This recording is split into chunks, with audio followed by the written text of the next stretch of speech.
Geneviève.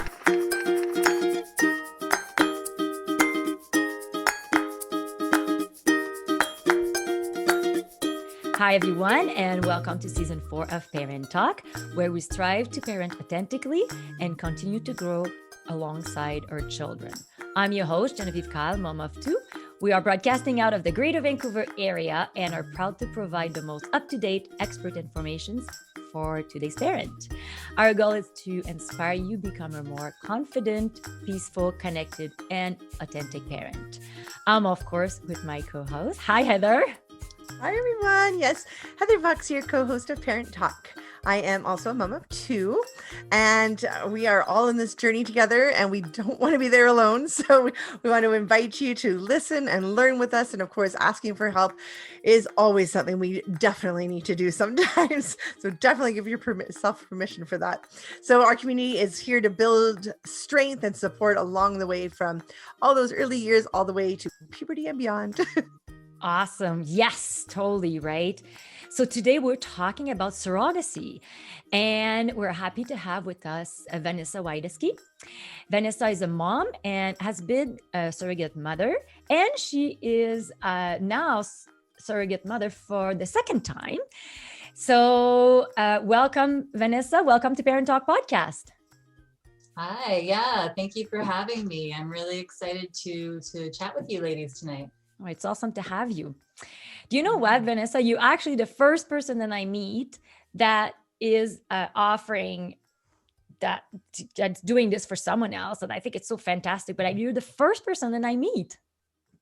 Yeah, I've heard that quite a bit, actually. Oftentimes when I was a surrogate, my last journey, when people would ask me and I would tell them that it's not my baby, like, congratulations, like, oh, thanks, it's not mine though. They would say, oh, really? Oh, you're a surrogate? Wow, you're the first person I've ever met. So it's not a very popular endeavor here in Canada, at least. Yeah. So I'm curious. So why did you choose to be a surrogate mom? Yeah, so I think for me, it was, at least the first time, the journey began as part of redemption for me. I had just left a relationship that wasn't very ideal, and my partner and I was pregnant. And when I decided to leave the relationship, I ended up having an abortion. And I felt really guilty about that decision because I was, in my 30s and I was responsible enough to take care of, the situation I had put myself in. So I looked into surrogacy to kind of do something to feel better about myself. And like I said, as a form of redemption. And that's when I came across the whole world of surrogacy, and I learned all about it and how incredible it is, and found my way into that journey. Yeah. Wow. So now, when you were a surrogate the first time, were you friends with these people, or were they friends of yours? Some of you knew? No, they weren't. So I researched a bunch of different organizations and agencies, and I settled on one called Extraordinary Conceptions. And they then matched me with a couple that was living in White Rock. So I live in Coquitlam, and this couple was in White Rock. And the couple and I, we interviewed each other and like to see if we were a good fit, if we, had that dynamic that we could move forward in this journey together. And we both, really hit it off, myself and the mother. The husband kind of was along for whatever the wife wanted to do. But as he should be. No, I was kidding. But yeah, it was a really good fit, and we connected really well. This particular couple, she had a healthy egg, he had healthy sperm, but she just could not carry. Like, she miscarried over like a dozen times, and by the time they had reached out to surrogacy, she was in her late 30s, and just trying to conceive, and this was kind of their last resort. So when I met with them, it was the mom's egg and it was the father's sperm. So it was their genetics, and I was just their carrier. Right. When you, or I guess not this time for you, but for some surrogates, is it sometimes the surrogate mother's egg? Very, very rarely. Okay. Yeah, oftentimes it'll be an egg donor. Oh, okay, that makes sense. Egg, Yeah, that's right. Yeah. yeah. Mm-hmm. Yeah. Yeah. So after, is it hard to give the baby away, or like how did you feel, or how did that go? Yeah, well, that's a good segue, because it's not my baby, it's not my genetics. It made it a lot easier to hand the child back to their parents, because I never attached to the child, to the baby, to Nolan. His name is Nolan, because I knew he wasn't mine, and I knew that I got into it. The intention was, I'm doing this for this family because they want to have a child. And I already have my own 2 kids, and I'm good with my 2 kids. I don't want any more kids. So, I had the right mindset. So because of that, it wasn't difficult at all. It was actually a great experience being able to give them their child that they had longed for. Wow. So now, are you? I know it's a little bit different between Canada and the States. Are you paid as a surrogate in Canada? Yeah, I get asked that question a lot, or the comment that, wow, that's a easy way to make a quick buck. And I'm like, well, actually, it's different in Canada. Yeah. The Canadian laws are very strict because of reasons that, well, Canadians don't want to turn surrogacy into a job that anybody can just apply for and do, because they want to make sure that whoever does it has the right intention in mind, and they're not doing it, I guess, for selfish reasons. Whereas in the States, though, it's a lot more flexible, and it is that way where anybody can do it as long as they're healthy and they do get paid. So Americans get compensated. In Canada, it's illegal to be compensated as a surrogate. So how it works in Canada is you can be reimbursed for all of your expenses while you're pregnant, all of your expenses that are related to your pregnancy, up to a maximum of $25,000. Anything over and above is off limits. Like, you cannot, because it wouldn't cost that much for you to experience a 9-month pregnancy. So that's the way it works in Canada, illegal to be compensated. But in the States, it's, like I said, a lot more flexible. Wow.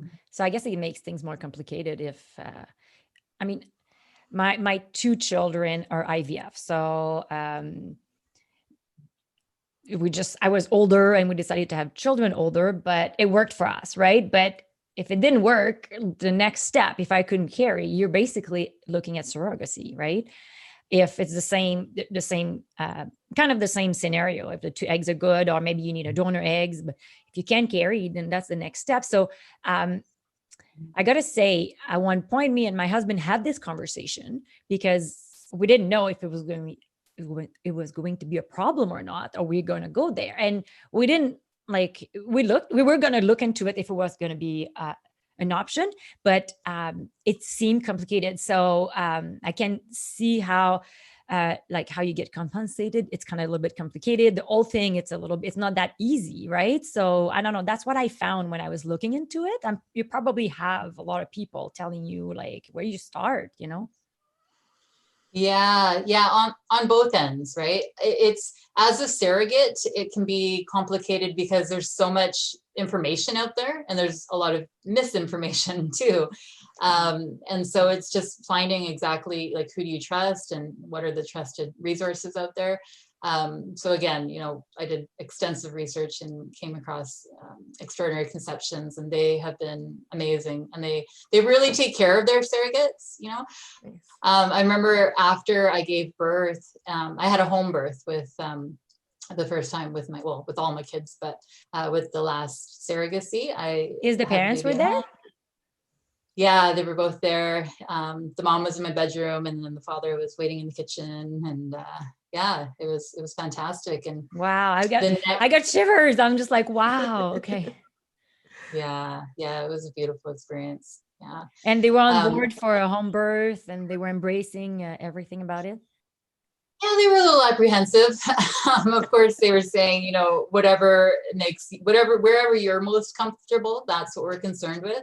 And, they were also like, and you're sure you want to do a home birth? Like, are you sure? Is that really safe?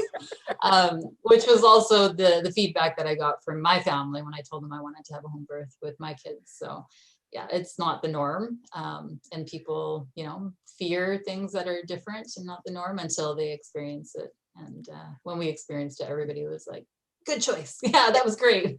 Yeah, I find like home birth, if it goes well and you don't need to go to the hospital, it's beautiful, right? Yeah. It's just natural, and you're in your things. You can just progress and Yeah, ride the waves, right? You're in your family unit already, right? So Yeah, you can just totally. relax and Yeah. Are you planning to do the same thing for the second for this time around? Absolutely. Yeah. Okay. And they're on I'm just board hoping for that too? they are, yeah. So Larry and Patrick are the couple that I'm helping this time, and they're, like I said, in Shanghai. I think maybe have mentioned, but so I'm hoping that they'll be able to come back. I don't know how things are going to go with COVID, but we've discussed it, and they would very much like to be here in my home, and I would love to have them here. It'd be nice if they were here right now, but we'll see how things go with COVID. So, like in general, what was the experience like for you? Yeah, it oftentimes people think that you're this very altruistic person to be doing this for a family. That's usually the response that I get is, wow, you're amazing. But I get just as much out of it. Like, it's such a wonderful experience that, because I'm getting so much love and so much appreciation from the family, right? Because I'm helping them to make their dreams come true. And imagine somebody doing that for you. Yeah. You're going to love the crap out of them. And so to be on the receiving end of that feels incredible, especially like I mentioned, I had previously left a dysfunctional relationship. So I didn't really know what it felt like to be on the receiving end of love. So to enter this dynamic with this family where they just thought the world of me, and appreciated me and were so grateful for me and just showered me in love and attention was amazing, which is why I'm back for the second time. I'm like, give me some more of that. Come on. Yeah. So beautiful. So I'm curious, if we want to know more about surrogacy, where can we go? Yeah, so I would definitely recommend to check out Extraordinary Conceptions. It's extraordinaryconceptions.com. Petra was the advocate that I worked with, and I know she's still a very strong advocate there. She's Canadian. She's in Toronto though, but Zoom and phone call. Yep.